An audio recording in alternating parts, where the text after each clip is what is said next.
दिल्ली सरकार को जनहित दल की खुली चुनौती, जंतर मंतर पर लगेगी बस मार्शलों की चौपाल। राष्ट्रीय अध्यक्ष अंशुमन जोशी बोले, खुले मंच पर आए आम आदमी पार्टी के नेता, माननीय राज्यपाल व केंद्र सरकार से काम करवाने की जिम्मेदारी मेरी। अधिक जानकारी के लिए देखें वीडियो। देखिए, मैं कहना चाहता हूँ हारे हुए प्रत्याशी कुलदीप कुमार जी और उनके साथ में एक विधायक थे संजीव समथिंग, है ना, संजीव झा। इन लोगों से मैं पूछना चाहता हूं कि अगर तो आपको पूरी जानकारी ना हो ना मुद्दे की, तो आपको प्रेस कॉन्फ्रेंस करनी नहीं चाहिए थी। पहले पूरी जानकारी ले लेनी चाहिए थी। जानकारी आप लोगों को है नहीं, कहते हैं आधी जानकारी ना बड़ी घातक होती है।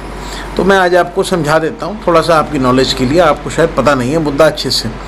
तो 29 फरवरी 2023 की 24 का आपने मुद्दा कहा था, 2024 आपने कहा था कि आप लोगों ने विधानसभा में पास किया है कुछ और एलजी साहब को भेजा है। इन बच्चों को गुमराह करना बंद कर दीजिए, क्योंकि बेसिकली बात यह है कि आप लोगों ने कुछ भी पास नहीं किया। सिर्फ विधानसभा सत्र के अंदर आपने चर्चा करी इनके मुद्दे के ऊपर, आपने चर्चा करके इनका सिर्फ विषय रखा।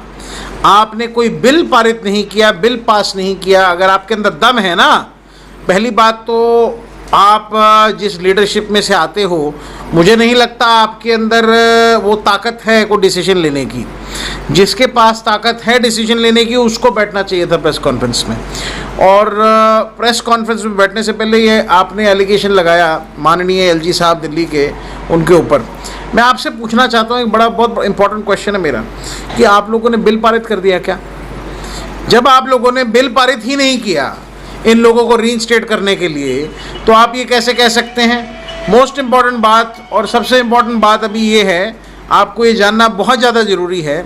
आप लोगों ने एक और बात बोली है कि ये तो एलजी साहब ने निकाले हैं। तो मुझे लगता है शायद आपको इन्फॉर्मेशन कम है। आपकी जो पार्टी के कन्वीनर हैं और दिल्ली के मुख्यमंत्री हैं अरविंद केजरीवाल जी, जो जेल में हैं इस समय पे, उन्होंने और आपकी कैबिनेट ने मंजूरी देते हुए ये तय किया था और प्रस्ताव मूव किया था एलजी साहब के पास में कि इनको हम अपने यहाँ से निकाल रहे हैं, नौकरी से सस्पेंड कर रहे हैं, टर्मिनेट कर रहे हैं, और इनको बाद में होमगार्ड के तौर पे भर्ती करेंगे। भर्ती की प्रक्रिया गलत हुई है और इस वजह से आपने आगे प्रस्ताव मूव किया, जो कि एलजी साहब ने मंजूर किया। एलजी साहब दिल्ली के मुख्यमंत्री नहीं हैं, वो सिर्फ एक एडमिनिस्ट्रेटर हैं, एक सुपरवाइज़र हैं। उस सुपरवाइजरी अथॉरिटी के बेसिस के ऊपर उनको सिर्फ एक्सेप्ट या रिजेक्ट करना था। जब भी आपने प्रस्ताव मूव कर दिया, पूरे कैबिनेट में पास कर दिया इस मुद्दे के अंदर, इन सबको निकालने के लिए नौकरियों को, उसके बाद में एलजी साहब ने उसकी मंजूरी दी। मैं आपसे पूछना चाहता हूँ, आपने प्रस्ताव ही क्यों मूव किया? अगर आप लोगों को इतना इनसे दुख था इनको नौकरी से निकालने का, तो 8 महीने से आप लोगों ने विधानसभा सत्र बुला के बिल क्यों नहीं पास किया? तो सबसे पहले आप लोगों ने प्रस्ताव मूव किया कि आप लोगों को इनको नौकरी से निकालना है, क्योंकि होमगार्ड के तौर पे लगाएंगे। मैं क्वेश्चन पूछता हूँ, अभी भी पूछता हूँ, तब भी आपके केजरीवाल जी ने झूठ बोला। अब आपसे पूछता हूँ, अगर इसका जवाब है तो दीजिए, कि क्या होमगार्ड की नियुक्ति करने के लिए या होमगार्ड के तौर पे नियुक्ति करने के लिए आपके पास ताकत है? आप केंद्र सरकार हैं, आप दिल्ली सरकार हैं। आपने अपने रेजोल्यूशन के अंदर साफ साफ लिखा है कि आपका एक राजस्व विभाग और आपका ट्रांसपोर्ट विभाग, आपस में उनका अपना मसला चल रहा है, आपस में वो खुद लड़ रहे हैं, तो आपस में उनका तालमेल नहीं है। आप लोगों की अधिकारियों की आपस में नहीं बनती, आपके मंत्रियों की नहीं बनती। इसमें इन बच्चों का, सिविल डिफेंस वॉलंटियर्स का क्या मतलब है? मैं पूछना चाहता हूँ, इसमें केंद्र सरकार का क्या रोल है, एलजी साहब का क्या रोल है? झूठ बोल के इन बच्चों को गुमराह मत कीजिए। बहुत सारे लोग अपनी जान खो चुके हैं। कल को अगर अपनी कोई जान खोता है, कोई सुसाइड करता है, तो उसकी जिम्मेवार आप होंगे कुलदीप कुमार जी, और आप होंगे संजीव झा जी, और आपकी पूरी पार्टी होगी। ये ध्यान रखिएगा, ये बहुत नाजुक मैटर है। इस मैटर के अंदर अगर सोल्यूशन निकालना है तो मैं आपको आमंत्रित करता हूं जंतर मंतर पे। हम आपको समय आपको बता देंगे, आप लोगों को सूचना पहुंचवा देंगे ट्विटर के माध्यम से। तो आप लोग ये काम करिए, आप लोग जंतर मंतर पे आइए, चौपाल बिठाते हैं। चौपाल के अंदर आपके जो वरिष्ठ नेता हैं, जिनके अंदर ए ग्रेड नेता, जिनके अंदर ताकत है इस मुद्दे के अंदर को डिसीजन लेने की, उनको लेके आइए। आप अगर इन लोगों का विधानसभा के अंदर, क्योंकि 62 विधायक आपके हैं, अगर विधानसभा में पास कर देते हैं ये बिल, तो मैं वादा करता हूँ इन लोगों का काम मैं एलजी साहब से जो अप्रूवल लेना है मैं अपने आप ला के दूँगा। लेकिन बशर्त है आपको 62 विधायकों को मिल के विधानसभा सत्र बुला के 15 दिन के अंदर इनका बिल पास करवाना है। अगर आप बिल पास कर देते हैं इनका, इससे आपकी भी समझ आएगी कि आप चाहते हो इनको रिजॉल्व करना इनके इश्यू को, नहीं तो बेवकूफ़ बनाना बंद कीजिए। सबसे पहला इन सारे कामों से पहला काम ये है, आपके नेता संजय सिंह जी ने इनको बीजेपी का गुंडा बोला था, तो सबसे पहले आपको ये समझना बहुत ज़रूरी है कि इन सब लोगों से माफ़ी मांगिए। सारे सिविल डिफेंस वॉलंटियर्स से आपको ऑफिशियली माफ़ी मांगनी चाहिए। बीजेपी का गुंडा बोला था। प्रेस कॉन्फ्रेंस में भाई बहन कह रहे थे जो आम आदमी पार्टी के विधायक, उन्होंने तो सिविल डिफेंस वॉलंटियर्स को भाई बहन बोला है। तो यार थोड़ा सा ये तो क्लियर कर दीजिए आप लोग कि आपके एक नेता तो इनको बीजेपी का गुंडा कह रहे हैं, आपके निगम पार्षद इनको पीट रहे हैं सत्याग्रह के समय पे, और आप इनको भाई बहन बोल रहे हैं। तो क्या आपकी पार्टी अलग अलग पार्टियां हैं कि क्या चक्कर है? सबकी सोच अलग है, व्यक्तिगत सोच इनके प्रति, कि क्या चक्कर है? आपके जो वरिष्ठ नेता हैं वो तो इनको गुंडा मानते हैं। अगर गुंडा मानते हैं तो आप भाई बहन कैसे बोल रहे हैं? ये एक नैतिकता के ऊपर आपका एक बेसिकली एक फ़र्ज़ बनता है कि आपको कम से कम आपके नेता संजय सिंह जी को बोलना चाहिए, इतना घमंडी भी नहीं होना चाहिए, इनको सॉरी बोलो, माफ़ी मांगो, ऑफिशियल स्टेटमेंट इशू करो। जो ये लोग कर रहे हैं प्रेस कॉन्फ्रेंस बुलाकर जो अपनी बातें रख रहे हैं, ये बातें जो इनको उगलवाई गई है ना, वो जनहित की तरफ से है।